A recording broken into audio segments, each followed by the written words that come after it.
Chapter 4 श्लोक संख्या 39 यानी 39 और 40, इन दो श्लोक के ऊपर हम चर्चा करेंगे। इन दो श्लोक में जो है, जब हम अभी आगे पढ़ेंगे तो भगवान जो है श्रद्धा के विषय में बताते हैं। श्रद्धा जैसे कॉमन भाषा में हम लोग विश्वास बोलते हैं, राइट? विश्वास, तो श्रद्धा के ऊपर बताते हैं।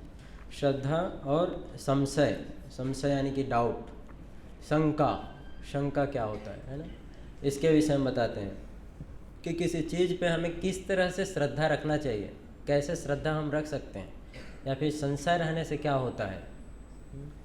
तो इसे हम समझने का प्रयास करेंगे आज, श्रद्धा और संशय को। ये भगवद गीता का चैप्टर 4 श्लोक संख्या 39 का है। तो और ख़ासकर जब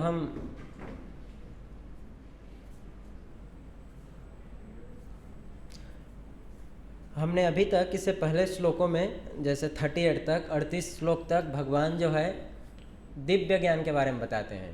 अब जब 38 तक देखेंगे इसके पिछले श्लोकों को, चैप्टर 4 का नाम ही है क्या जो, अच्छा आप में से कितने लोगों को पता है कि भगवद गीता में टोटल कितने चैप्टर हैं? हाथ उठाइए, कितने लोगों को पता है कितने चैप्टर है भगवद गीता में? यस, कोई बोलिए कितना चैप्टर है? 18 चैप्टर है, बिल्कुल सही। भगवद गीता में टोटल 18 चैप्टर है। और कितने श्लोक है टोटल?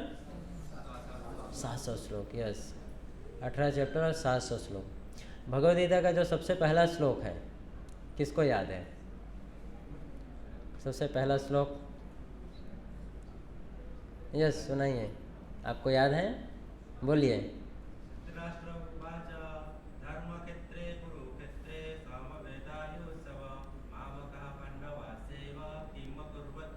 या वंडरफुल, दैट्स वेरी नाइस। सो भगवद गीता का जो पहला श्लोक है, प्रथम श्लोक है, वो धृतराष्ट्र बोलते हैं। धृतराष्ट्रवाच है, धृतराष्ट्र ने कहा। धृतराष्ट्र ने जो कहा वहीं से भगवद गीता की शुरुआत होती है। और ऐसा धृतराष्ट्र ने क्या कहा? धृतराष्ट्र कहते हैं कि धर्म क्षेत्र कुरुक्षेत्र है ना, कुरुक्षेत्र है, जगह है जो एक धर्म क्षेत्र भी है। वहाँ पर दो पार्टी इकट्ठा हुआ है। कौन? मेरे बेटे और पांडु के बेटे। हालांकि दोनों धृतराष्ट्र के ही बेटे थे, कौरव और पांडव दोनों धृतराष्ट्र के बेटे थे, है ना। पांडवों के अंकल थे, पिताजी के साथ, बड़े पिताजी थे, क्योंकि उनके पिताजी तो थे नहीं अभी पांडव के। लेकिन यहाँ से हमें समझ में आता है कि धृतराष्ट्र की मेंटालिटी कैसी है। जब हम किसी को बोलते हैं ये मेरा है और ये पराया है, जैसे धृतराष्ट्र क्या बोला कि कुरुक्षेत्र में मेरे बेटे और पांडव ये दोनों इकट्ठा हुए हैं। संजय क्या कर रहे हैं अभी वो लोग? तो इससे हमें यहाँ से भगवद गीता की शुरुआत होती है, इसी श्लोक से। और क्या कर रहे हैं उसको बताने के बाद संजय जब बताना शुरू करते हैं कि किस प्रकार से दोनों पार्टी जो है, दोनों कौरव सेना और पांडव सेना खड़ी हुई है और अर्जुन के हाथों से गांडीव छूट रहा है। अर्जुन के हाथों से जो धनुष है उसका वो छूट रहा है। तब भगवान कृष्ण अर्जुन को, अर्जुन जो है भगवान कृष्ण की शरण लेते हैं, पूछते हैं उनसे, शिष्यस्त्यहं साधिमां त्वं प्रपन्नम, कि हे कृष्ण मैं आपकी शरण लेता हूँ, अब मुझे बताइए कि मैं क्या करूँ। शिष्यस्त्यहं साधिमां त्वं प्रपन्नम, किम कर्तव्य विमूढ़ हो गया, मुझे अपने कर्तव्य से विमूढ़ हो गया, मुझे अपना कर्तव्य नहीं समझ आ रहा है क्या करना है। इसलिए जो है वहाँ से शुरू होता है। और पहले सेकंड चैप्टर है जो भगवद गीता का, उसमें भगवान कृष्ण अर्जुन को आत्मा के विषय में बताते हैं। अर्जुन को आत्मा के विषय में बताते हैं कि अर्जुन जिसके लिए तुम चिंता कर रहे हो ना, जिसके लिए शोक कर रहे हो, एक्चुअली में शोक करने का कोई विषय नहीं है। उसमें ऐसा कुछ है नहीं जिसके लिए तुम इतना चिंता कर रहे हो। है ना। उससे कुछ बड़ी चीज़ें हैं वो जानने का प्रयास करो। पहले आत्मा के विषय में जानो, आत्मा होता क्या है, शरीर क्या है, उसके विषय में जानो। तो इस प्रकार से बताते हुए भगवान कृष्ण जो है 4थे अध्याय में अर्जुन को दिव्य ज्ञान के बारे में बताते हैं, है ना। इस जगत में भी हम बहुत सारे नॉलेज लेते हैं। हम लोग जब स्कूल जाते हैं तो कौन सा नॉलेज लेते हैं स्कूल में, कैसा ज्ञान मिलता है? हाँ, मटेरियल नॉलेज, राइट, भौतिक ज्ञान के बारे में हम सीखते हैं। तो वैसे अर्जुन को भगवान कृष्ण ने एक ऐसा ज्ञान बताया जिसे क्या बोलते हैं? दिव्य ज्ञान, ट्रांसेंडेंटल नॉलेज। ऐसा ज्ञान जो आपके सारे प्रकार के कष्ट को दूर कर सकता है, राइट, सारे प्रकार के दुखों को दूर कर सकता है। तो दिव्य ज्ञान की महिमा बताते हैं कि दिव्य ज्ञान है क्या एक्चुअली में, क्योंकि दिव्य ज्ञान क्या है, अगर हम ये ज्ञान लेंगे ना तो हमारे सारे अज्ञान क्या हो जाएगा? अज्ञान समाप्त हो जाएगा। अज्ञान मतलब जैसे यहाँ अंधेरा है ना, अंधेरा, तो अंधेरा दूर करने के लिए क्या करना पड़ेगा? लाइट ऑन करना पड़ेगा। तो वैसे ही हमारे जीवन में बहुत सारे अज्ञानता है, ऐसी चीज़ें हैं जिसे हम जो जैसा वैसा नहीं देख पाते हैं, है ना, उस रूम में नहीं देख पाते, जिसके कारण हमारे जीवन में दुख आता है। तो इसी दुख को हटाने के लिए भगवान कृष्ण ने अर्जुन को दिव्य ज्ञान दिया, जिससे अज्ञानता दूर हो गई। अर्जुन की जो इग्नोरेंस था, इग्नोरेंस वो दूर हो गया। और ये ज्ञान को किससे तुलना किया गया है? शास्त्रों में नाव से। कितना भी गहरा नदी रहे, लेकिन अगर आप अच्छी नाव पे बैठे हैं तो आप उस नदी को पार कर लेंगे। कितना भी गहरा नाव रहे, कितनी भी फीट उसकी गहराई रहे, लेकिन अगर आप अच्छे नाव में बैठे हैं तो आपको डरने की आवश्यकता है नहीं, क्योंकि आपने किसकी शरण में है, किसके साथ है? अच्छे नाव में है ना। तो जैसे कितना भी गहरा नदी रहे, अगर हम अच्छे नाव में बैठे तो उस नदी को पार कर लेंगे। उसी प्रकार से अगर ये नॉलेज अगर हम लेते हैं, ये चीज़ अगर हम सीखने का प्रयास करते हैं, तो हम कहीं भी रहें, कैसी भी परिस्थिति में रहें, हम वहाँ से निकल जाएंगे और जो जीवन का लक्ष्य है उसे हम प्राप्त कर लेंगे। भगवान का कैसे शरण लेना है ये हम कहीं सीख सकते हैं, है ना। भगवान के शरण लेना कैसे है ये ज्ञान वही सिखाता है। इसीलिए इस ज्ञान को हम ऐसे भी और अपने आप से नहीं समझ सकते। इसके लिए किसकी आवश्यकता पड़ती है? एक गुरु की आवश्यकता पड़ती है। जैसे नदी में एक बहुत अच्छा नाव है जिसमें आप बैठे हैं, लेकिन मान लो कि उस नाव में जो है उसका नाविक नहीं है, क्या बोलते हैं, उसका ड्राइवर नहीं है ना, जो बोट चलाता है बोटमैन नहीं है, तो आप क्या कर लेंगे? नदी में इधर उधर घूमते रहेंगे, है ना, क्योंकि नाव कैसे चलाना है वो तो मुझे आता नहीं और बोटमैन है नहीं उसमें, तो नदी में ही हम इधर उधर घूमते रहेंगे, लेकिन नदी पार नहीं कर। किसकी आवश्यकता पड़ेगी? बोटमैन, है ना। उसी प्रकार से इस ज्ञान को समझने के लिए भी, इस चीज़ को जानने के लिए किसकी आवश्यकता पड़ती है? गुरु की आवश्यकता पड़ती है। और उसके हेल्प से, गुरु की सहायता से हम इस ज्ञान को प्राप्त कर सकते हैं। अब भगवान इस ज्ञान को बताते हैं, उसके बाद बोलते हैं कि अर्जुन, दो चीज़ है, एक श्रद्धा है और एक संशय है। जिसे इस ज्ञान पे श्रद्धा रहेगा उसका जीवन तो सफल हो जाएगा, वो तो सक्सेस हो जाएगा, अपने जीवन में सक्सीड हो जाएगा। लेकिन जिसको इस ज्ञान पे संशय रहेगा, डाउट रहेगा, उसका क्या होगा? तो बोलते हैं जिसको इस ज्ञान पे डाउट रहेगा, संशय रहेगा, उसका विनाश हो जाएगा। वो जो है जैसे उसी प्रकार से, जैसे मान लीजिए आप नदी में जा रहे हैं नाव में बैठकर, लेकिन आपको बोटमैन के ऊपर विश्वास नहीं है, बहुत तूफान आया नदी में और आपको विश्वास नहीं कि नदी पार करा पाएगा नहीं करा पाएगा, तो आपने क्या किया? नाव से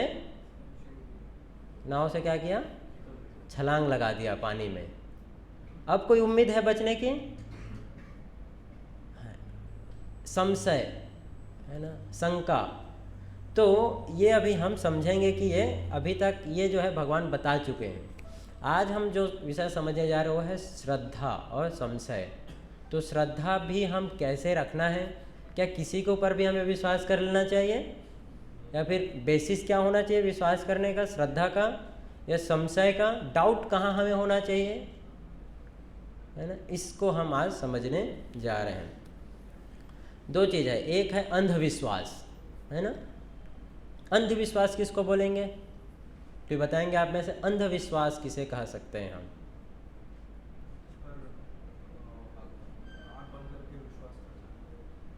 आँख बंद करके विश्वास करने का मतलब प्रूफ नहीं रहना, नहीं, आपको नहीं पता कि प्रूफ क्या है। और कोई? तो अंधविश्वास, जैसे हम जैसे गुरु भी, हम अगर किसी गुरु से ज्ञान ले रहे हैं ना, जैसे नाविक के ऊपर, नाव चलाने वाला है ना, नाव पार कर रहा है, तो उसके ऊपर हमें विश्वास का अर्थ है कि हमें यह पता होना कि भाई जो ड्राइवर है, जो बोटमैन है, ये ऐसा नहीं कि पहली बार चला रहा है, ये पता होना, है ना। अगर पहली बार चला रहे हैं तो क्या होगा, हमें संशय आएगा कि भाई पहली बार चला रहा है, वो भी मेरा जान हथेली पे लेके चला रहा है, क्या करेगा। जैसे मान लो किसी दिन आप फ्लाइट में बैठे प्लेन में, और अनाउंसमेंट करने वाला बोलता है कि आप जिस फ्लाइट में भी बैठे हैं, इसका पायलट पहली बार अपनी ज़िंदगी में प्लेन उड़ा रहा है, कृपया करके अपना बेल्ट अच्छे से कस कर बांध ले। तो क्या होगा आपके साथ, है। सो श्रद्धा मतलब, श्रद्धा का जो बेसिस ग्राउंड है ना, वो है ज्ञान। ज्ञान के आधार पर, अंधविश्वास नहीं, है ना, अंधविश्वास नहीं, ज्ञान के आधार पर, नॉलेज के बेसिस पे, नॉलेज की बेसिस पे समझना कि क्या क्या चीज़ है ना, उसको ये है, ये ऐसी चीज़ है, ये ऐसी चीज़ है ना। तो ज्ञान जो है बेसिस है श्रद्धा का, नॉलेज, ज्ञान के आधार पर समझना। ऐसा नहीं कि ये किसी ने मेरे को ऐसा बोला कि यहाँ पर चमत्कार होता है तो मैंने विश्वास कर लिया, उसके पीछे कारण जानना। जब हम कारण जानेंगे तब जाके वहाँ पर हमारा श्रद्धा जो है विकसित होता है। अंधविश्वास मतलब जैसे गुरु को ही भगवान समझ लेना। अब गुरु ने कोई चमत्कार दिखाया और आपने क्या बोला कि मेरा गुरु क्या है, भगवान है। ये क्या है, अंधविश्वास है। कोई गुरु भगवान नहीं बन सकता। जो गुरु कहता है कि मैं भगवान हूँ, वो गुरु नहीं है। कोई भी गुरु नहीं बोले कि वो भगवान है, और शिष्य को भी ऐसे नहीं बोलना चाहिए कि वो भगवान है। हाँ, शिष्य जो है, जो सीख रहा है, वो गुरु को जो है भगवान के समान देख सकता है, लेकिन वो भगवान नहीं है। भगवान के समान क्यों देख सकता है? क्योंकि वो गुरु ने उसे उस रास्ते पे लाया है, इसलिए उस नज़र से देख सकता है। लेकिन गुरु जो है भगवान नहीं है। भगवान के समान आदर देना चाहिए, लेकिन वो भगवान नहीं। तो भगवान मान लेना ये अंधविश्वास है, क्योंकि शास्त्रों में कहीं नहीं दिया है ऐसा, राइट। शास्त्रों में नहीं दिया है कि थोड़ा सा कोई अच्छा। दूसरा कि गुरु भी कौन है? सिर्फ क्या कोई चमत्कार कर दिया कुछ तो गुरु हो गया?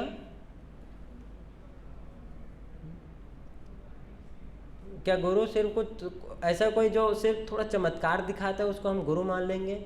नहीं। गुरु का अर्थ क्या होता है? सही राह दिखाना, बिल्कुल सही। ज्ञान देना। कैसा ज्ञान देना? फिजिक्स, केमिस्ट्री, कैसा ज्ञान?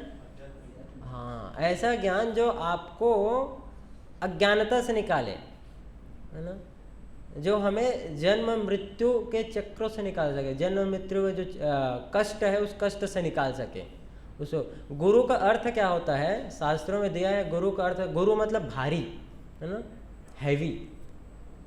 हैवी होता है, हैवी मतलब भारी, गुरु। तो गुरु का ये कर्तव्य है। तो गुरु भगवान नहीं है। या फिर अंधविश्वास और क्या? या फिर जैसे कह देना कि जो भगवान है राम या कृष्ण, ये भी क्या है? हमारी तरह है, मनुष्य है वो भी। तो भगवान कृष्ण या राम को भी मनुष्य कह देना भी क्या है? अंधविश्वास है। ये भी अंधविश्वास है, क्योंकि हमने जाना ही नहीं कि राम और कृष्ण कौन है, और क्या बोल दिया उन्होंने, वो कौन है? मनुष्य हैं, सामान्य मनुष्य हैं। तो ये कहना भी क्या है, अंधविश्वास है। या फिर कोई गुरु सिर्फ राख या भस्म कुछ दिखा दे रहा है तो उसे हम मान लिए कि वो भगवान है। तो ये हमें समझना चाहिए ना। जैसे कई बार होता है, क्या होता है, जैसे अंधविश्वास और कब अराइज होता है, जब कहीं पर आप धोखा खा जाए। कहीं गए और वहाँ पर आपको धोखा मिल गया तो हमें लगता है ये तो सब ऐसा ही है ना। जैसे आप लोग को मिलेंगे ऐसे लोग जो कहते हैं, कहेंगे कि ऐसा कुछ होता ही नहीं, ऐसा गुरु या फिर ऐसा भगवान वगवान कुछ होता ही नहीं। क्यों? क्योंकि हो सकता है उन्होंने अपने जीवन में प्रयास किया होगा भगवान को जानने का, ढूंढने का, लेकिन उन्होंने सही रास्ता कभी मिला ही नहीं। तो क्या कंक्लूजन निकाला उन्होंने कि भगवान तो नहीं। जैसे उदाहरण देता हूँ, जैसे एक बार एक लड़का जो है गया डॉक्टर के पास, डेंटिस्ट के पास। डॉक्टर जो है उसके दांत को सीधे निकाल दिया। तो उसने बोले साले डेंटिस्ट सब के सब ऐसे ही होते हैं, सिर्फ दांत ही निकालते हैं, कुछ नहीं, आज के बाद डेंटिस्ट लोग के पास जाना ही नहीं है। तो क्या सारे डेंटिस्ट वैसे होते हैं? नहीं। जिस डेंटिस्ट के पास, जिस डॉक्टर के पास ये गया, वो डेंटिस्ट जो है प्रॉपरली वो ट्रेंड नहीं था, प्रॉपरली ट्रेंड नहीं था, इसलिए उसने इसके दांत को सीधे निकाल दिया। तो वो डेंटिस्ट जो है प्रॉपर ट्रेंड नहीं था, लेकिन ऐसे भी डॉक्टर हैं जो प्रॉपरली ट्रेंड है और सही तरीके से इलाज करते हैं। सारे डॉक्टर खराब होते हैं क्या? लेकिन कुछ डॉक्टर खराब होते हैं। तो ये समझना है ना, ऐसा नहीं कि एक डॉक्टर खराब डॉक्टर से मिला तो मैंने क्या कंक्लूजन निकाला कि सारे के सारे डॉक्टर ऐसे ही है। तो वैसे ही एक किसी ऐसे व्यक्ति से मिला जो गलत रास्ता मुझे बताया, तो सारे के सारे ऐसे ही होंगे, सारे के सारे गुरु खराब होंगे। इसीलिए हमें आना चाहिए कि क्या सही और क्या गलत की पहचान करना, राइट। डॉक्टर के पास जाने से पहले उसको देखना कि भाई इसे क्वालिफिकेशन क्या है, कि ये क्वालिफाइड है कि नहीं, और सेकेंडली कि इसका फीडबैक कैसा है, राइट, फीडबैक क्या है, तो ये चेक करना। जैसे नोट के बारे में आप देखो, असली नोट होता है और नकली नोट भी होते हैं, है ना। कैसे पहचान करोगे क्या असली क्या नकली है? हाँ, जो गवर्नमेंट ऑफ इंडिया के द्वारा ऑथराइज्ड रहेगा वो क्या है? असली है, और जो ऑथराइज नहीं रहेगा वो नकली है। वैसे ही जो शास्त्रों के आधार पे आपको ज्ञान दे रहा है, आपको सिखा रहा है, वो क्या है? असली गुरु है। और जो शास्त्रों के आधार पे नहीं दे रहा है, अब शास्त्रों से रेफरेंस नहीं दे रहा है, तो क्या है? नकली गुरु है, सिंपल। तो ये हमें समझना चाहिए। इसीलिए श्रद्धा का जो आधार है वो क्या है? ज्ञान ना। और जो ज्ञान नहीं रहेगा तो हमें क्या होता है? संशय, शंका, राइट। इसलिए ज्ञान जो है हमें जानना चाहिए इसको। और ज्ञान क्या है? ज्ञान है कि जो है समझना कि ये जो चीज़ है ये क्या है? ये जड़ वस्तु है, राइट, ये जड़ है ना। जो भी हम ये जड़ है, ये अपने आप चल सकता है क्या? अगर मान लो ये सीट को, ये टेबल को, या फिर ये टेबल को अगर कोई यहाँ से हटाए नहीं तो आप 10 दिन बाद आओगे तो भी ये कहाँ रहेगा? यहीं रहेगा कि यहाँ से हट जाएगा? यहीं रहेगा। ये जड़ है ना। और जड़ से ऊपर में क्या आता है? जीव। हम सब क्या है? जीव है। जैसे आप देख रहे हैं कारपेंटर है ना, वो क्या कर रहा है? टेबल को काट रहे हैं, राइट। तो जब तक वो टेबल को जीव आके नहीं काटे, कुछ करेगा नहीं, तब तक वो टेबल वैसा ही रहेगा। लेकिन वो जीव आके उसको मैनिपुलेट कर सकता है, हटा सकता है, कटा सकता है, राइट। तो जीव जो है बड़ा है उससे। जैसे प्लेन है, अगर ये प्लेन में पायलट नहीं आएगा तो प्लेन हमेशा एक जगह ही खड़ा रहेगा, राइट। लेकिन जो पायलट है वो जीव है, वो उससे बड़ा है, वो आके उसको चला सकता है। तो वैसे ही जड़ है, उसके ऊपर में जीव है, और जड़ यानी कि ये पूरा जगत है ना, इसको जगत बोलते हैं, संसार, जगत। ये जगत हुआ और एक जीव है, और हम दोनों से ऊपर क्या है? जगत, जीव। हम जगत और जीव से ऊपर है जगदीश, है ना, यानी कि भगवान। जैसे ये शरीर है, शरीर अपने आप में क्या है, जड़ है, राइट, अपने आप में इसका कोई ऐसा वो नहीं है। लेकिन जैसे इसमें आत्मा है, तो आत्मा है तो हम इस शरीर को मूव कर सकते हैं, चला रहे हैं, राइट, राइट और रॉन्ग। शरीर में आत्मा है इसलिए शरीर चल रहा है, लेकिन जैसे ही आत्मा यहाँ से निकलता है शरीर रुक जाता है। तो इस शरीर को जैसे ये आत्मा चला रहा है, उसी प्रकार से पूरा जगत को कौन चला रहा है, जगदीश चला रहे हैं, भगवान चला रहे हैं, राइट। ये समझना, ये ज्ञान होना चाहिए, राइट। ये जो है हमें ज्ञान होना चाहिए कि ये किस प्रकार से इसको चल रहा है, जगदीश चला रहा है, भगवान चला रहे हैं, है ना। तब जो है हम इस चीज़ को अच्छे से समझ पाएंगे। अदरवाइज जो है ये डिफ़िकल्ट होगा समझना कि क्या सही और क्या गलत है। इसीलिए श्रद्धा मतलब ये ज्ञान होना कि हम ये शरीर नहीं हैं, है ना, हम ये शरीर नहीं है। क्योंकि जब तक हम अपने आप को एक पूरा शरीर मानते रहेंगे तो प्रॉब्लम है, कष्ट है। उसके बाद हम ये शरीर नहीं है, पहला स्टेज है। दूसरा स्टेज है ये समझना कि ये जो सृष्टि है ये मैं कंट्रोल नहीं कर रहा हूँ। हम क्या क्या कंट्रोल कर सकते हैं, हम जो जैसे यहाँ पर टेबल है, इस टेबल को हम यहाँ से हटा सकते हैं, राइट। तो हमारे कंट्रोल में है कुछ चीज़ें, लेकिन बहुत ही थोड़ी मात्रा, सीमित मात्रा में है ना। जैसे आपको बोला, जैसे हमें बोला जाए कि कल चंद्रमा नहीं, आज रात को चंद्रमा ना उगे, ना आए, तो हम कर सकते हैं ऐसा कुछ कर सकते हैं जैसे चंद्रमा ना आए आज, या फिर कल सुबह सूर्य ना उगे, ऐसा कुछ कर सकते हैं? नहीं, वो हमारे कंट्रोल में नहीं है। वो जो है कंट्रोल में हमारे नहीं। जैसे ये शरीर की कुछ चीज़ें मेरे कंट्रोल में है, वैसे पूरा सृष्टि जो है भगवान के कंट्रोल में है। ये ज्ञान होना। उसके बाद मेरा और भगवान के बीच का संबंध क्या है, ये जो है जानना। तो जब हम इसको जानते हैं तो हमारा संशय जो है वो ख़त्म होता है। जो संशय है, जो शंका है ना, वो शंका ख़त्म होता है। तो ये हमें जानना चाहिए। जैसे शास्त्रों में एक कथा आती है, स्टोरी आता है चित्रकेतु का। चित्रकेतु का कथा आता है, ये देखिए, जगदीश कंट्रोल्स बोथ जीवा एंड जगत। भगवान के कंट्रोल में दोनों है, क्या क्या, जीव और जगत दोनों है। तो he is the supreme controller. ये हमें जानना। जब इस ज्ञान को जानते हैं तब हम जो है बेसिक जो शंका है ना हमारे जीवन में जितने प्रकार के, उससे हम ऊपर उठ पाते हैं। जैसे चित्रकेतु का एक स्टोरी आता है। वो स्टोरी ऐसा है कि चित्रकेतु की बहुत सारे वाइफ थे, और लेकिन उसे एक भी बच्चा नहीं था, जिसके कारण वो परेशान था। लेकिन बाद में उसकी एक पत्नी से उसे एक बच्चा होता है ना, जिसका नाम वो लोग हर्ष शोक रखते हैं, हर्ष शोक। और जैसे ही बच्चा होता है तो चित्रकेतु जो है हमेशा किसके साथ रहता था, उस रानी के साथ जिस रानी से बच्चा हुआ, और हर्ष शोक के साथ, अपने बच्चे के साथ पूरा समय उनके साथ देता था। तो जो बाकी रानियां थी उनको क्या हुआ, इससे जलन हुआ, ईर्ष्या हुआ। और ईर्ष्या होने के कारण वो लोग सोचने लगे कि ऐसा क्या करें कि राजा वापस हमारे साथ आए, हमारे साथ रहे। तो सारी रानियों ने देखा कि जड़ का कारण क्या है, वो बच्चा। उस बच्चे को मार देते हैं। फिर सारी रानियों ने मिलकर उस बच्चे को जो है पॉइजन दे दिया, जहर दिया, बच्चा मर गया। अब जो है चित्रकेतु क्या हुआ, चित्रकेतु पूरी तरीके से एकदम जीवन से निराश हो, थक गया वो कि क्या हो गया मेरे साथ ऐसा।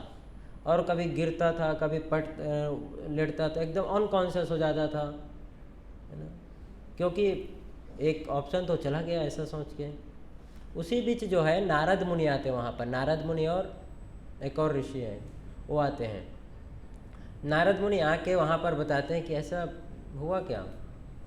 फिर बातचीत होता है दोनों के बीच में थोड़ा लंबा। उसके बाद नारद मुनि बोलते हैं ठीक है, डोंट वरी, मैं जो है उस बच्चे को वापस लाता हूँ, है ना, और वो आपको जो पूछना है उस बच्चे से पूछ लेना। तो नारद मुनि के प्रभाव से, शक्ति से जो है बच्चा जो है वापस जिंदा होता है।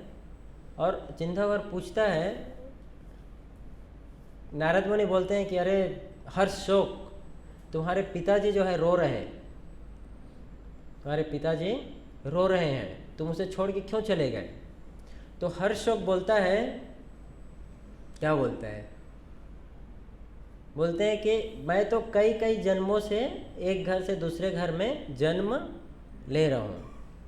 कई बार मैं एक चिड़िया के यहाँ जन्म लिया, कई बार हाथी, शेर, भालू, ना कुत्ता, बिल्ली, और इसी तरह कई बार मनुष्यों के घर में जन्म लिया।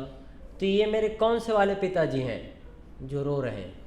और ये सुनकर चित्रकेतु को क्या लगा, ये क्या है, कौन सा पिताजी मतलब? और वो हर्षोक बोलता है ये जीवन था मेरा, ये उसी प्रकार से जैसे नोट है ना, करेंसी, पैसा। पैसे कभी हमारे जेब में है और हमेशा हमारी जेब में रहेगा क्या वो पैसा? नहीं, इस जेब से कभी दूसरे के जेब में जाएगा, उसके बाद तीसरे के जेब में, कभी अलग अलग जगह में जा रहा है वो पैसा। तो बोला, हर्षोक बोला कि उसी प्रकार से मैं जो है, मैं एक तो आत्मा हूँ और कभी इस शरीर में रहता हूँ, कभी उस शरीर में रहता हूँ, अलग अलग शरीर में, एक शरीर से दूसरे शरीर में जा रहा हूँ। तो ये मेरे कौन से वाले पिताजी हैं जो रो रहे हैं और किसके लिए रो रहे हैं? तो ये जब ज्ञान हुआ उसको, तो उसका सारा जो शंका था वो क्या हो गया, समाप्त हो गया, है ना। और हर्षोक उदाहरण देता है जैसे एक गाय है, गाय को हम कई बार एक मालिक के यहाँ रहता है, वो मालिक जब उस गाय को बेच देता है तो गाय किसके पास चला जाता है? दूसरे मालिक के पास, और दूसरा मालिक बेचेगा तो तीसरे मालिक के पास जाएगा। तो बोला कि ये जीवन मेरा, ये जो आत्मा है वैसा ही था, अभी इस शरीर में था, उस शरीर में गया, तो ये कौन से पिताजी है जो मेरे लिए रो रहे हैं? तो ये सुनकर जो है चित्रकेतु की जो शंका थी, दुख था, वो क्या हुआ, समाप्त हुआ। तो ये नॉलेज होना है ना। जैसे शास्त्रों में बोला गया कि अंधेरा है, तो अंधेरे को, जैसे अंधेरा है, एकदम घनघोर अंधेरा है, लेकिन वहाँ पर जैसे ही लाइट ऑन होता है, सारा अंधेरा क्या होता है, एक बार में खत्म हो जाता है, समाप्त हो जाता है, राइट। तो उसी प्रकार से ये ज्ञान है, जैसे ये ज्ञान आता है तो हमारे लाइफ के जितने भी प्रकार के जो प्रॉब्लम है, जो कष्ट है, जिसे हम प्रॉब्लम समझते रहते हैं, समझ में आता है कि वो प्रॉब्लम नहीं है, राइट। तो ये हमें जानना चाहिए। दूसरा, ये इसी को मोह बोला गया। मोह से पहले आता है स्नेह। स्नेह मतलब अटैचमेंट, है ना, स्नेह होना, और स्नेह से मोह आता है। तो कैसे चीज़ों से स्नेह करना? ऐसी चीज़ों से जो टेम्पररी है, शाश्वत नहीं है। जैसे कि आजकल देखना आप, जिसे शास्त्रों में बोला गया है, जैसे जो क्षण भंगुर है, क्षण भंगुर यानी कि थोड़े समय के लिए, उससे जो है उसको शाश्वत मानना, उसको परमानेंट मांगना कि वो परमानेंट है, वो मुझे खुशी देगा। जैसे कि कई बार जो है लोग सिनेमा एक्टर एक्ट्रेस से क्या होते हैं, उनको देखते हैं, उनको समझते हैं, उनके लाइफ को देखते हैं, उनके आउटर लाइफ को देखते हैं, लेकिन ये नहीं देख पाते कि वो भी क्या है, बहुत ही थोड़े समय के लिए है। ऐसा है क्या कि जितने सिनेमा एक्टर एक्ट्रेस हैं वो आगे चलकर बुढ़ापे को नहीं जाएंगे? अगर अभी जो एक्टर है या एक्ट्रेस है उसके बुढ़ापे वाले रूप को आपको दिखा दिया जाएगा तो आप उसको देखना पसंद करेंगे? नहीं। तो वो नहीं देख पाना, है ना, उसको नहीं देखना। जो करेंट है जिसे हम देख के सिर्फ उसे अटैच हो जाना, है ना। जैसे मान लीजिए कोई भी एक्टर एक्ट्रेस आप लोग, उसके जब वो एजेड हो जाएगा, बुढ़ापा हो जाएगा, तो आप नहीं पसंद करेंगे उसको देखना, राइट। इसीलिए आप देखना, जब भी कोई भी है, जितने एक्टर एक्ट्रेस अगर बुढ़ापे पे जाते हैं तो जब भी वो निकलते हैं घर से तो मेकअप के बिना नहीं निकलते हैं। क्यों? क्योंकि एक ऑलरेडी प्रिसेप्शन बन चुका है समाज में, है ना। नहीं तो अगर वैसे निकल गए तो कोई पकड़ भी नहीं पाएगा कि ये है बोल के, वैसे घूम लेगा तो भी। तो ये समझ जाना, है ना, ये हमें समझना चाहिए। इसीलिए क्या बोला गया कि unless a person is intelligent he can not understand the supreme personality of God head. इसीलिए जो है बुद्धि, ज्ञान की आवश्यकता। इसके बाद जो है ये जो श्लोक है, जो 39 का ये श्लोक, ये है, आप लोग मेरे पीछे दोहरा सकते हैं। श्रद्धधा वल्लभते ज्ञानम तत्परः शतेन्द्रिया ज्ञानम लब्धा परम शांति अधिचरेणधिगच्छति।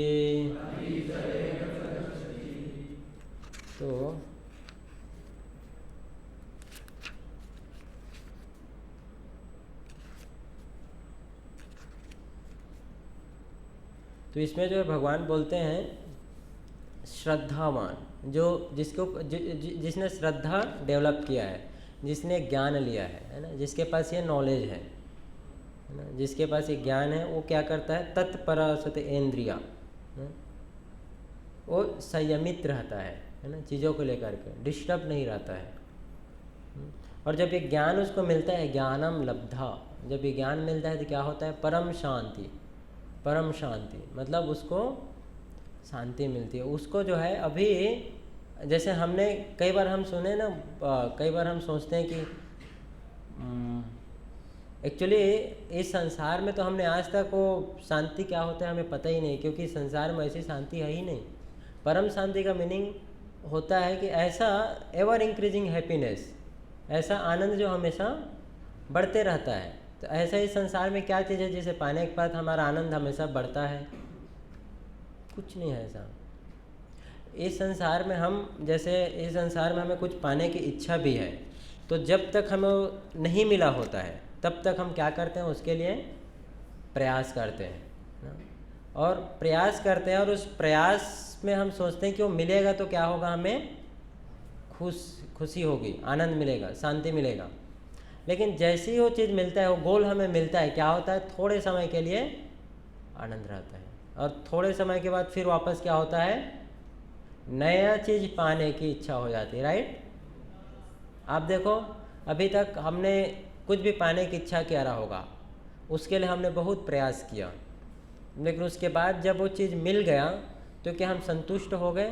नहीं। क्या हुआ, उसके बाद हमने हमारा जो इच्छा था, लोभ था, वो और ज़्यादा बढ़ गया और नया चीज़ पाने की इच्छा होती है।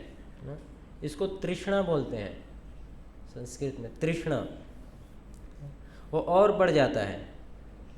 तो ये जो है बता रहे हैं कि लेकिन ये ऐसा चीज़ है, ज्ञान जो है, इसे जानने के बाद वापस जो है नया जो वो चीज़ है वो टर्म नहीं रह जाता है ना, उसके बाद वो परम शांति को प्राप्त करता है।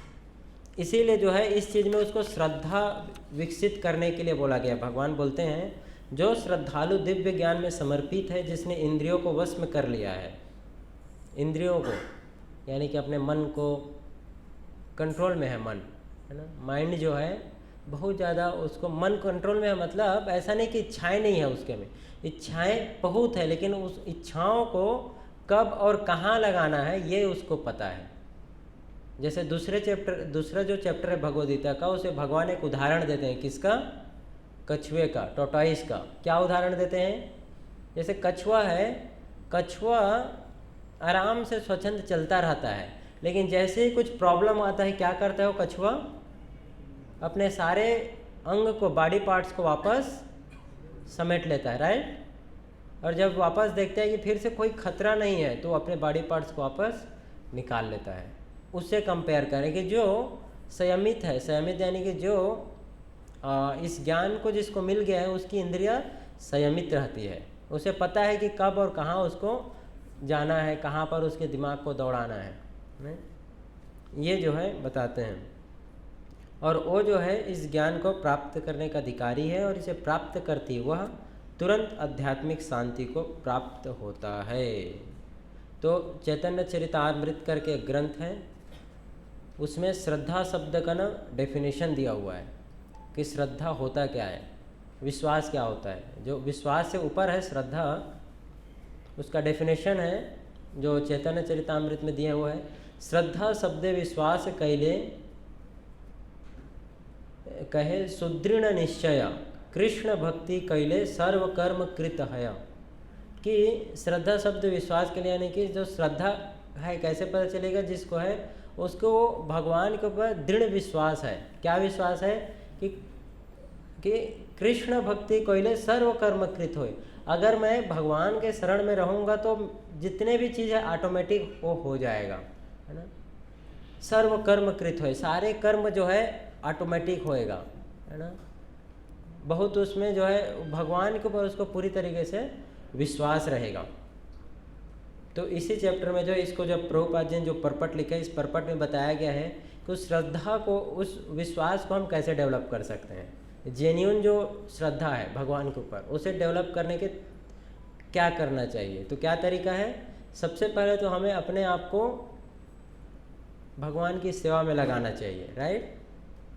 जब हम अपने आप को भगवान की सेवा में लगाते हैं, अनेक प्रकार के सेवा उसमें लगाते हैं, तो हमारा भगवान के ऊपर ऑटोमेटिक डिपेंडेंसी या विश्वास जो है बढ़ता है। और दूसरा कि हम जो है भगवान के नामों को जप करके, जप क्यों करना, क्योंकि जब हम भगवान के नामों का जप करते हैं तो जो हमारा जो मटेरियल कॉन्शियसनेस है ना, जो मटेरियल भौतिक चेतना है, वो क्या होता है, धीरे धीरे उसकी सफाई होती है।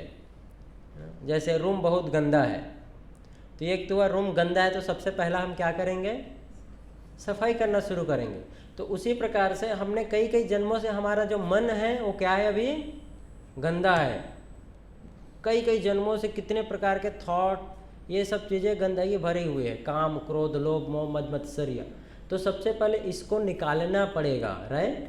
तो इसको निकालने का तरीका क्या है, भगवान का नाम, हरिर्नाम हरिर्नाम हरिर्नामे व केवलम कलौ नास्ते व नास्ते व नास्ते व गतिर अन्यथा। तो भगवान का नाम जप करने से सारा वो क्लीनिंग प्रोसेस होता है। तो ये यहाँ पर बताया गया, क्लीन होएगा। दो है ना, और दूसरा कि इस प्रोसेस पे जो है विश्वास करना। तो दो तरीका, एक तो इस प्रोसेस पे विश्वास करना और दूसरा अपनी इंद्रियों को संयमित रखना। तो ये करने से हम जो है, हमारा जो श्रद्धा है वो इंक्रीज होगा डे बाय डे। अब इसके अगले श्लोक में भगवान बताएंगे अभी कि जिसको श्रद्धा नहीं है उसके साथ क्या होगा। जिसको श्रद्धा है उसको क्या प्राप्त होएगा, परम शांति, है ना। अगर किसी को श्रद्धा है, विश्वास डेवलप करेगा ज्ञान के आधार पर, है ना, तो वो जो है परम शांति प्राप्त करेगा। लेकिन जिसको विश्वास नहीं है, श्रद्धा नहीं है, उसके साथ क्या होगा। जैसे किसी को स्पिरिचुअल लाइफ के बारे में पता ही नहीं है, श्रद्धा ही नहीं है, उसके साथ क्या होगा अभी भगवान बताएंगे अगले श्लोक में। ये तो है पिछले श्लोक में बताया कि जिसको श्रद्धा है उसके साथ क्या हुआ। अभी बताते हैं, मेरे पीछे दोहराइए। अज्ञस्य अश्रद्धधानस्य संशयात्मा विनश्यति नायं लोकोऽस्ति न परो न सुखम संशयात्मना। इसमें बोलते हैं तीन लोगों के बारे में बताया गया है। सबसे पहले अज्ञ, उसके बाद अश्रद्धाधान और उसके बाद संशयात्मा। तीन लोग, अज्ञ, अश्रद्धाधान और उसके बाद संशयात्मा। ये तो तीन लोग हैं। इन तीनों का विनाश, विनश्यति, विनाश होता है। और विनाश कैसे होता है, नायम लोको अस्ति, कि उन्हें इस संसार में तो आनंद मिलता ही नहीं, जब तक जी रहे तब तक तो आनंद मिलेगा ही नहीं। नायम लोको अस्ति, अभी जो है नहीं मिलेगा। न परो, न परो यानी कि इस संसार के बाद जब वो पर फिर से दूसरा जन्म लेंगे या परलोक को जाएंगे, वहाँ पर भी उनको आनंद नहीं मिलेगा। क्या रहेगा, न सुखम, वहाँ पर भी उनको सुख नहीं मिलेगा। न सुखम, वहाँ भी सुख नहीं मिलेगा। नायम लोको अस्ति, इस संसार में भी और न परो, इसके बाद भी नहीं मिलेगा। संशयात्मना, किन लोगों को, जिनको संशय है, संशय रहता है, जिनका ज्ञान जो है क्लियर नहीं है ना, जिनको नॉलेज क्लियर नहीं है। तो बोलते हैं इसमें, जो अज्ञानी तथा श्रद्धाविहीन व्यक्ति शास्त्रों में संदेह करते हैं, शास्त्रों में संदेह करते हैं, वे भगवत भावनामृत नहीं प्राप्त करते, अपितु नीचे गिर जाते हैं। और संशय आत्मा के लिए न तो इस लोक में और न ही परलोक में कोई शांति है, कोई सुख है। इसीलिए आप पाएंगे अभी जो समाज में जो अशांति या फिर लोग दुखी हैं, दुख है, उसका कारण क्या है? क्योंकि उन लोगों को शास्त्रों पे विश्वास नहीं है। भगवत गीता क्या है उनके लिए? Just mythology book. Bhagavad Gita या फिर भागवतम जैसे अनेक ग्रंथ हैं, ये ग्रंथ क्या है? सिर्फ एक किसी के द्वारा लिखा गया है। जैसे बाकी लोग बुक लिखते हैं वैसे ही ऐसा वो सोचते हैं। तो ऐसे लोगों का विनाश निश्चित है, ऐसा यहाँ पर भगवान जो है बोलते हैं, है ना। तो ये चीज़ हमें जानना चाहिए। श्रद्धा शब्दे विश्वास कैले, तो श्रद्धा हमें विश्वास लाना चाहिए। तो अभी देखते हैं कि विश्वास कैसे, क्या होता है। तो उदाहरण दिया गया है, जैसे श्रद्धा किसको बोला गया है। जैसे एक बच्चा जो है अपने पिताजी के साथ जा रहा था, अब उनको सड़क पार करना था। तो जो बच्चा है बोलता है कि मैं आपका हाथ पकड़ के नहीं करूँगा, आप यहाँ से पार करो और मैं यहाँ से पार करूँगा, है ना। अब भाई अलग से पार करूँगा, आप अलग से पार करो, ठीक है। दोनों पार कर रहे थे, बीच में अचानक से एक बहुत मोटा कुत्ता जो है छोटे बच्चे के ऊपर क्या करने लगा? भौंकने लगा। तो डर गया बच्चा, और डर के कहाँ गया? सीधे दौड़कर अपने पिताजी के पास दौड़ते गया और जाकर पिताजी की उंगली पकड़ लिया। और उंगली पकड़ने के बाद क्या किया? अपने पैर से कुत्ते को भगाने लगा, भाग भाग बोलकर। तो आश्चर्य है, देखो वो बच्चा अभी थोड़ी देर पहले डर कर भगा, राइट, और अभी क्या कर रहा है? कुत्ते को भगा। कैसे? क्योंकि अभी वो किसका उंगली पकड़ के रखा है? पिताजी का। तो अपने दम पे कुत्ते को नहीं भगा रहा है, पिताजी के साहस के कारण कि ये है, कुछ होगा तो देख लेगा, राइट। तो इसको बोलते हैं श्रद्धा, विश्वास होना। तो यही विश्वास जो है एक भक्त को जो है भगवान के ऊपर रहता है। वो अपने दम पे चीज़ों को नहीं कर रहा है, उसे पता है करने वाला तो भगवान है ना, उनकी कृपा से हो रहा है। ये श्रद्धा है ना। ये हमें जानना चाहिए। अभी ये कौन कौन लोग हैं जिनका विनाश होता है? तो ये है अज्ञ। अज्ञ मतलब होता है जिन्हें, जो मूर्ख हैं, पढ़े लिखे हैं, शास्त्रों का लेकिन ज्ञान नहीं रहता है। बाह्य तरीके से देखेंगे दूसरे रूप से उनके पास बहुत बड़ी डिग्री हो सकती है ना, बड़ी बड़ी डिग्री हो सकती है, पीएचडी की, एमटेक का, बड़ा बड़ा डिग्री हो सकता है, लेकिन शास्त्रों का ज्ञान नहीं रहता है, राइट। जो स्पिरिचुअल नॉलेज है वो उनके पास नहीं रहता है। इनको क्या बोलते हैं? अज्ञ, फुलिश। गीता में इसको बोला गया, भगवान बताएं 4 कैटेगरी। नामाम दुष्कृतो मूढ़ा प्रपदन्ते नराधमा माया अपहत्य ज्ञान आशुरम भावमाश्रिता। नामाम दुष्कृतो मूढ़ा, है ना। ये लोग 4 लोग दुष्कृति हैं, जो मिसक्रिएंट है ना, डिस्टर्बिंग है। कौन कौन? मूढ़ व्यक्ति, है ना। नॉलेज पढ़ा लिखा है लेकिन शास्त्रों को नहीं जानता है, शास्त्र नहीं पढ़ा कभी।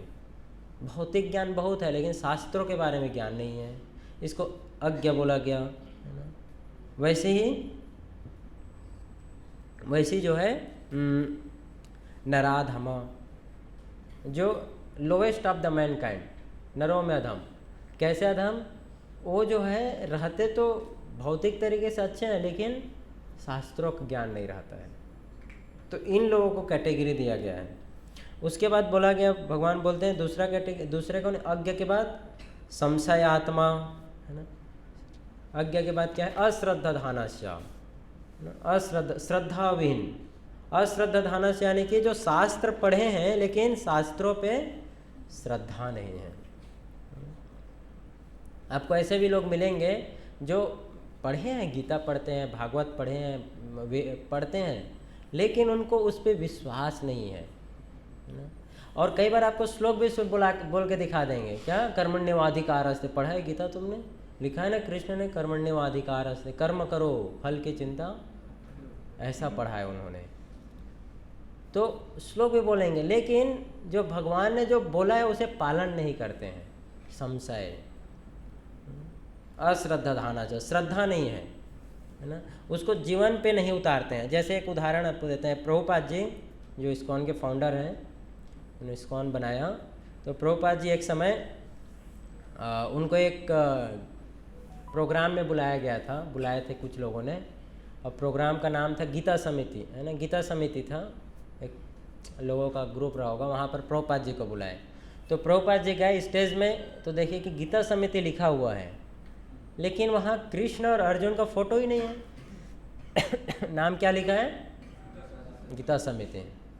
तो प्रभुपाद जी पूछे, रहे आप लोग गीता समिति लिखे हो लेकिन कहीं गीता का फोटो या फिर कृष्ण और अर्जुन का फोटो ही नहीं है? नहीं, क्या है ना कि लोगों को विश्वास नहीं होता है इसलिए, और हम तो मानते हैं कि सब निराकार है, इसलिए हम नहीं लगाए हैं। तो जब निराकार है ही तो गीता क्यों लिख रहे हो भाई? जो गीता बोला है उसका तो फोटो लगना चाहिए, कृष्ण और अर्जुन का। अगर कहीं पॉलिटिशियन का भी प्रोग्राम होता है तो पॉलिटिशियन का फोटो लगता है ना। तो यहाँ अगर गीता के ऊपर प्रोग्राम कर रहे हो तो कृष्ण और अर्जुन का तो फोटो होना ही चाहिए। विश्वास नहीं है, गीता पढ़े लेकिन विश्वास, इसको बोलते हैं अश्रद्धाधानस्य, निराकार। और उसके बाद है संशयात्मा। संशयात्मा यानी कि जो शास्त्र पढ़ते भी हैं, मानते भी हैं, लेकिन जो है भगवान को नहीं मानेंगे। हम शास्त्र भी पढ़ेंगे लेकिन नहीं, भगवान तो नहीं होता है, वो सब नहीं होता है। शास्त्र ठीक है, वो हमारे जीने के लिए है, लेकिन भगवान नहीं है। तो ऐसे लोग को बोलते हैं संशयात्मा। या फिर मानेंगे भी तो कैसे? भगवान के रूप को नहीं स्वीकार करेंगे, बोलेंगे नहीं उनका कोई रूप नहीं है, वो कभी कभी। तो जो रथ पे खड़े थे वो कौन थे फिर? तो लोग ऐसे भी बोलते हैं, आप बाहर यानी जो कृष्ण है रथ पे खड़े थे, उसके अंदर में जो है ना एक और कोई था, वो गीता बोल रहे थे। जैसे कि ये जाके वहाँ पर देख के आया था कि कौन बोल रहा है। जब कृष्ण गीता में साफ साफ बोलते हैं क्या? मैं माम नमस्कुरु, मुझे नमस्कार करो, माम नमस्कुरु। हाँ, सर्वधर्मान परित्यज्य माम एकम, मैं, माम मीन्स मैं। तो कृष्ण गीता में कई जगह बोले हैं कि माम, मुझे। और जो गीता पढ़ते हैं उसके बाद भी क्या बोलते हैं? नहीं, वो माम वो नहीं है, माम कुछ और है। तो ऐसे लोग को क्या बोलते हैं? संशयात्मा। तो ये जो संशयात्मा, अश्रद्धाधानस्य या यज्ञ, इस प्रवृत्ति के जो लोग होते हैं उनका प्रगति नहीं हो सकता, उनका विनाश निश्चित है। इसीलिए हमें इसे ठीक ठीक रूप में समझना चाहिए, इसीलिए गुरु की आवश्यकता पड़ती है ना। क्योंकि आप बोले कि नहीं ज्ञान तो है, शास्त्रों में तो दिया है ज्ञान, हाँ भगवद गीता में ज्ञान दिया है ना, शास्त्रों में ज्ञान है, लेकिन उसे समझने के लिए हमें किसी की आवश्यकता पड़ती है, नहीं तो हम उसको उल्टा पुल्टा ऐसे समझ लेंगे, समझ जाते हैं। इसीलिए एक प्रमाणिक जगह जाके सीखना चाहिए, समझना चाहिए, राइट। अगर प्रमाणिक जगह नहीं गए तो गलत तरीके से सीख जाएंगे। और एक बार अगर हमारा श्रद्धा गलत जगह लग गया तो उसे बदलना मुश्किल होता है, राइट।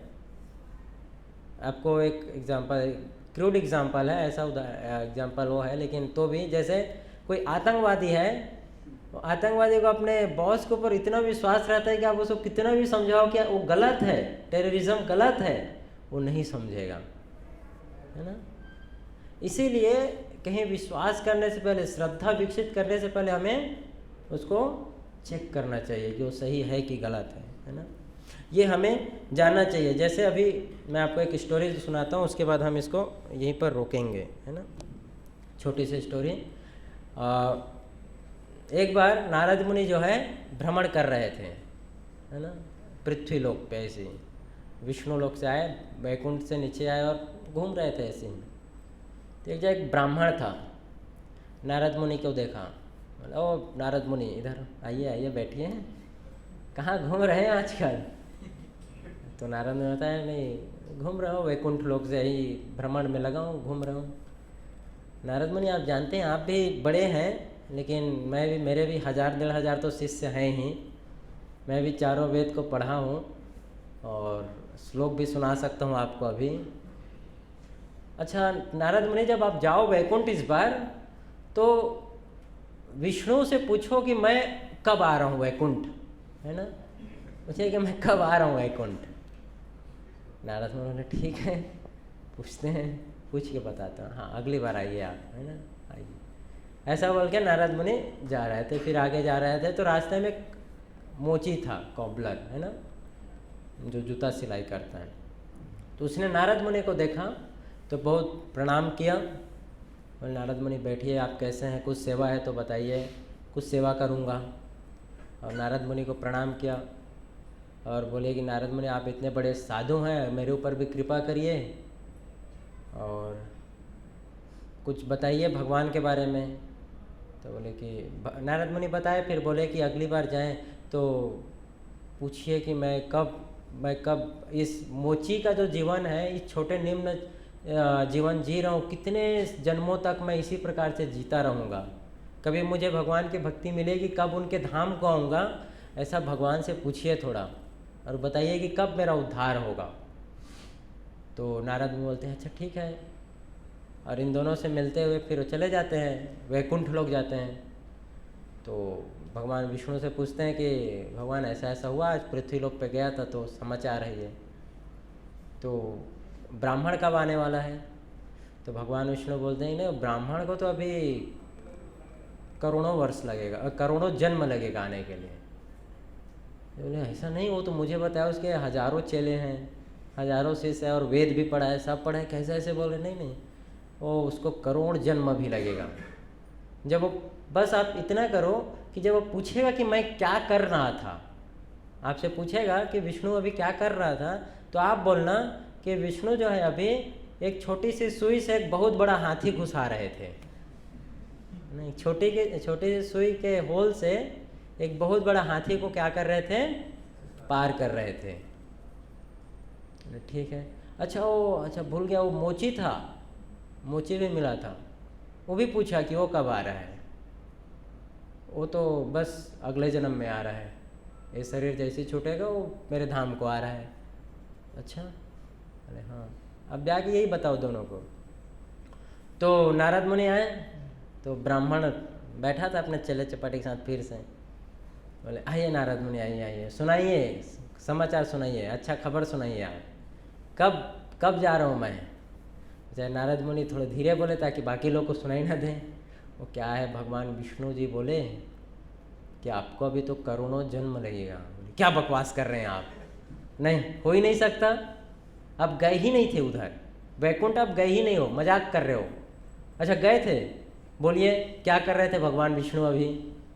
तो नारद मुनि बोले कि भगवान विष्णु अभी तो सुई के होल से हाथी घुसा। मैं बोल रहा था आप नहीं गए, बकवास कर रहे हैं इधर। हाँ, ऐसा हो सकता है क्या, कभी सुई कितना छोटा होल होता है उसमें से हाथी कोई घुसा सकता है क्या, घुसा सकता है कोई, कितने लोग को विश्वास है घुस सकता है। हो ही नहीं सकता, नहीं घुसा सकते। नारद मुनि को पता चला कि यस भगवान विष्णु सही बोले थे, है ना, इसको पता ही नहीं है कि भगवान क्या है, पता ही नहीं कि भगवान के ऊपर विश्वास ही नहीं है। शास्त्र पढ़ लिया लेकिन भगवान क्या है पता ही नहीं, कि भगवान क्या कर सकते हैं, ज्ञान ही नहीं है। तो ठीक है, आप जाइए इधर से, आप मत रुकिए इधर। नारद मुनि चले गया उधर से, उदास चेहरा लेकर गए मोची के पास। मोची को बोले, मोची जी फिर प्रणाम किए। मोची प्रणाम किया, बोले कि अच्छा आप वैकुंठ गए थे, बताइए भगवान क्या कर रहे थे। तो नारद मुनि बोले फिर से इधर भी ऐसा सुनना ना, बोले बोल के थोड़ा उदास मन से बताया, अभी भगवान विष्णु जो है छोटी सी सुई से जो है हाथी घुसा रहे थे। और मोची ये सुनकर नाचने लगा जोर जोर से, कूद कर, ताली बजाकर। ऐसा क्या हो गया, कैसे, तुमको विश्वास है कर सकते हैं भगवान। तो मोची बोला क्यों नहीं, अरे वो क्या, अभी मैं जिस पेड़ के नीचे बैठा हूँ, जिस पेड़ के नीचे बैठा हूँ, ये पेड़ जो बरगद का पेड़ है, ये जो बरगद का पेड़ है, इस बरगद के पेड़ में कितने बीज हैं, और हर बीज में भगवान ने उतना बड़ा बरगद का पेड़ ऑलरेडी डाल के रखा है। एक छोटे से बीज में भगवान ने उतना बड़ा पेड़ डाल के रखा है, तो एक होल से हाथी क्यों नहीं घुसा सकते। ये श्रद्धा उस मोची को था।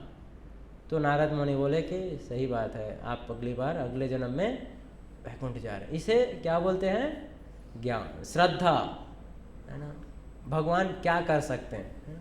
ये श्रद्धा है। तो ये जो है हमें समझना चाहिए, ये श्रद्धा इतनी आसानी से नहीं आता है, ये विश्वास जो है इतनी आसानी से नहीं आता। इसके लिए बहुत बहुत हो सकता है किसी को समय लग सकता है, जन्म भी लग सकते हैं। जैसे वो ब्राह्मण को कितना जन्म लगने वाला है अभी, करोड़ों वर्ष, तो लग सकता है, किसी को भी लग सकता है। और अगर किसी को श्रद्धा अगर विकसित किया देन ही वो इसी जन्म में इसके बाद जा सकता है ना। इसीलिए गीता में भगवान बोलते हैं बहु नाम जन्म नाम अंते ज्ञानवान्मम प्रपदते वासुदेव सर्वमेति सा महात्मा सुदुर्लभा। कि सुदुर्लभा क्या दुर्लभ है कि बहु नाम जन्म नाम अंते, कई जन्म तक कई जन्म लेने के बाद किसी को ये समझ आता है कि वासुदेव सर्वमेति, कि मैं वासुदेव ही सब कुछ है ना, अंदर बाहर है ना, सब कुछ मैं ही हूँ। कई जन्मों के बाद समझ में आता है, क्योंकि वो अपनी बुद्धि से समझने का प्रयास करते रहता है। और जब ये समझने वाले कि मैं ही सब कुछ हूँ, बहुत ही सुदुर्लभ है, बहुत ही दुर्लभ है, right.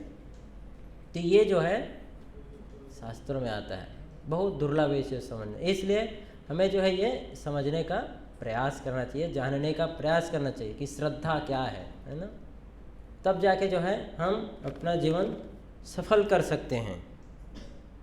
Okay, so I think समय हो गया है, तो हम यहीं पर रुकेंगे। किसी का कोई प्रश्न है, कुछ पूछना चाहते हैं तो आप लोग, या कोई कमेंट है तो you are most welcome. Thank you very much. Hare Krishna. Hare Krishna.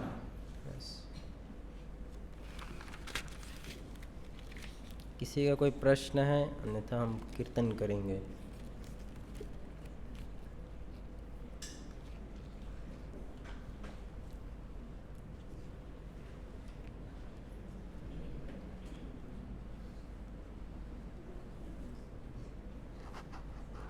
Okay, तो किसी का कोई प्रश्न नहीं है तो मैं पूछूं। सो अभी हम लोग कीर्तन करेंगे। ओके, मैं ही पूछता हूँ प्रश्न आप लोग से। श्रद्धा किसे कहते हैं?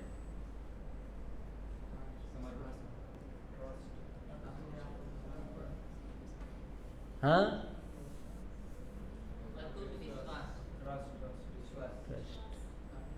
श्रद्धा का आधार क्या है? सही ज्ञान। ज्ञान किसे बोलते हैं?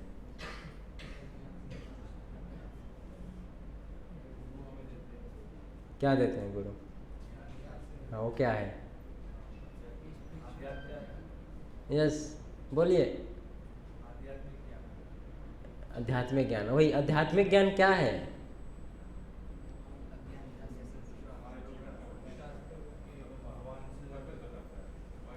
आध्यात्मिक ज्ञान की शुरुआत कहाँ से होती है, क्या समझने से? हाँ, गुड, करेक्ट। हम शरीर नहीं, उसके बाद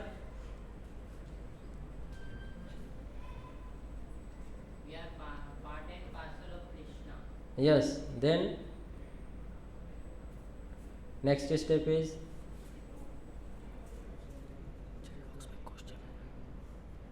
वो कैसे देखना है मुझे पता नहीं, इसको हटा दो।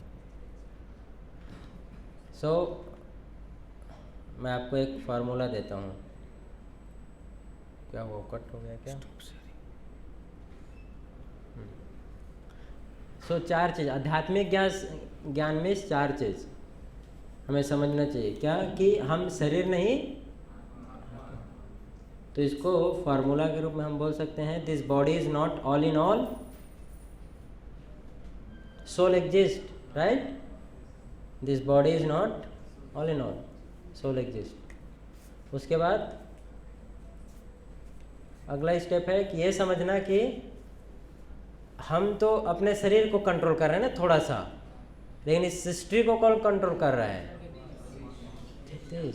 जगत और जीव को कौन कंट्रोल कर रहे हैं? Krishna. We have to understand that is the next step of आध्यात्मिक ज्ञान।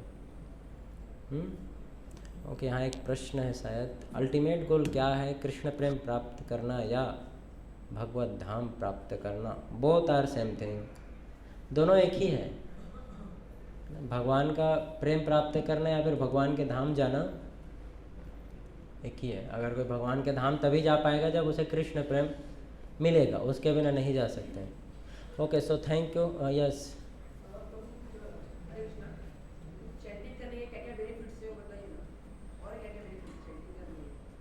और क्या क्या बेनिफिट्स हैं चैंटिंग? आप में से कितने लोग चैंटिंग करते हैं? तो जो लोग करते हैं उन लोग उनको बता देना कि क्या क्या बेनिफिट्स हैं। और जो कितने लोग नहीं करते हैं तो आप लोग सुन लेना जो लोग करते हैं उनसे।